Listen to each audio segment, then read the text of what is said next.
Pernah merasa seperti dunia ini dirancang untuk mengalihkan perhatianmu? Itu bukan sekadar perasaan, itu kenyataan. Sistem tidak ingin kamu fokus, disiplin, atau kuat. Sebaliknya, mereka ingin kamu selalu sibuk, terdistraksi, dan tanpa arah yang jelas. Coba pikirkan, setiap kali kamu berusaha membangun kebiasaan baik, selalu ada sesuatu yang menggoda. Media sosial menjejali otakmu dengan notifikasi yang tidak pernah habis. Makanan cepat saji menggoda dengan kenyamanan instan dan iklan kredit mudah berbisik, "Gak perlu nabung, cicil aja." Semua itu bukan kebetulan. Mereka dirancang untuk menjadikanmu konsumen, bukan pencipta. Sistem ini bekerja dengan sempurna, bukan rusak. Mereka ingin kamu terus membeli, terus menggulir layar, terus mencari validasi eksternal, sehingga kamu tidak punya waktu untuk menyadari betapa kuatnya dirimu jika kamu mengambil kendali. Tapi tenang, kamu gak harus jadi korban selamanya. Kesadaran adalah langkah pertama. Begitu kamu menyadari permainan ini, kamu bisa mulai mengubah cara bermainnya. Ini bukan soal melawan dunia, tapi tentang mengambil kembali kendali atas hidupmu.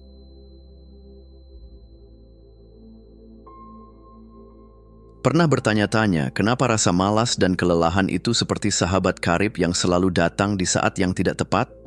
Itu bukan kebetulan. Semakin lelah, malas, dan semakin tidak berdayanya kamu, semakin menguntungkan bagi mereka yang ingin menjual solusi instan. Lihat saja, ada produk untuk bikin kamu lebih santai, lebih bahagia, lebih produktif. Tapi kok hasilnya nggak pernah benar-benar menyelesaikan masalah? Itu karena mereka nggak jual solusi, mereka jual ketergantungan.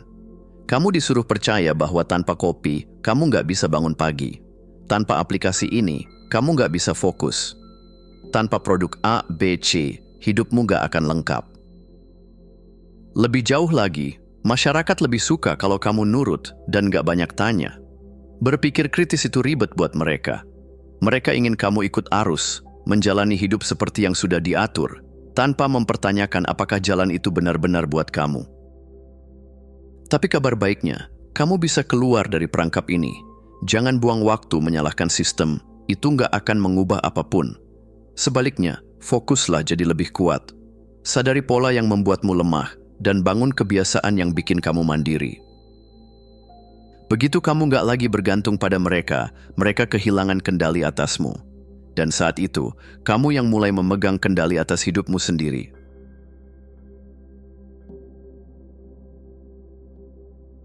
Musuh terbesarmu bukanlah bos yang menyebalkan, bukan juga media sosial yang bikin kecanduan. Musuh utamamu ada di kepalamu sendiri. Yup, pikiranmu bisa jadi penjara atau senjata. Sistem sudah lama menanamkan keraguan dalam dirimu. Dari kecil, kamu diberitahu bahwa kamu harus realistis. Jangan terlalu berharap, jangan terlalu beda, dan jangan terlalu berani. Tujuannya, supaya kamu nggak pernah benar-benar mencoba. Kalau kamu nggak mencoba, kamu nggak akan gagal. Dan kalau kamu nggak gagal, kamu nggak akan tumbuh. Tapi dengar ini baik-baik, kamu lebih kuat dari yang kamu kira. Kekuatan sejati bukan tentang otot atau uang, tapi tentang bagaimana kamu mengendalikan pikiranmu. Kamu bisa memilih untuk tunduk pada ketakutan dan keraguan, atau kamu bisa melatih pikiranmu untuk tetap fokus, percaya diri, dan disiplin. Disiplin mental adalah kunci. Kalau kamu bisa menguasai pikiranmu, kamu bisa menguasai hidupmu. Kamu nggak harus tunduk pada ketakutan yang diciptakan sistem. Mulai sekarang, ubah cara berpikirmu. Jangan biarkan suara negatif di kepalamu mengendalikanmu. Kamu yang harus mengendalikannya.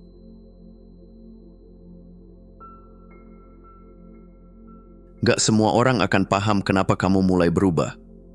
Saat kamu memutuskan buat disiplin, berhenti buang waktu, dan fokus membangun hidupmu, orang-orang di sekitarmu mungkin akan bingung. Ada yang mengejek, ada yang mencoba menarikmu kembali ke kebiasaan lama, dan ada yang bilang kamu terlalu serius. Ini wajar. Kebanyakan orang nyaman dalam rutinitas yang gak menuntut mereka berkembang.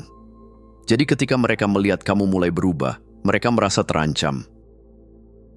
Bukan karena kamu salah, tapi karena perubahanmu mengingatkan mereka pada apa yang selama ini mereka hindari, yaitu kerja keras dan ketidaknyamanan.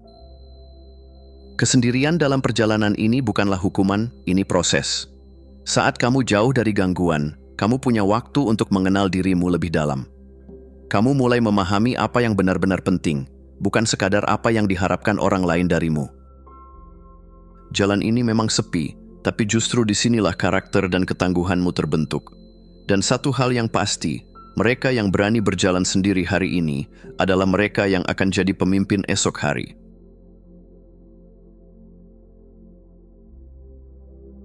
Kalau semua hal hebat bisa dicapai dengan santai, semua orang pasti sudah sukses. Tapi kenyataannya, pencapaian besar selalu datang dengan harga, dan harga itu adalah rasa sakit. Nggak ada atlet yang jadi juara tanpa latihan keras. Nggak ada pengusaha sukses yang nggak pernah gagal. Nggak ada orang hebat yang hidupnya mulus-mulus saja. Perbedaannya cuma satu, mereka nggak lari dari rasa sakit, mereka menggunakannya sebagai bahan bakar. Ketidaknyamanan adalah ujian. Saat kamu merasa ingin menyerah, disitulah sebenarnya kekuatanmu diuji. Kebanyakan orang berhenti ketika mulai sulit, makanya mereka tetap di tempat yang sama. Tapi kalau kamu memilih buat terus maju, rasa sakit itu akan berubah jadi kekuatan. Mereka yang menghindari rasa sakit akan tetap lemah dan terkendali. Tapi kamu, kalau kamu berani menghadapi setiap tantangan dengan disiplin dan tekad, kamu akan keluar jauh lebih kuat. Jadi, lain kali ketika hidup mulai terasa berat, jangan langsung mundur. Ingat, setiap rasa sakit yang kamu hadapi adalah investasi untuk masa depan yang lebih kuat. Terima kasih sudah menonton. Jangan lupa untuk klik tombol like, subscribe, dan tinggalkan jejak di kolom komentar. Kami sangat menghargai setiap dukungan dari kalian. Semoga hari-hari kalian menyenangkan dan sampai jumpa di video selanjutnya.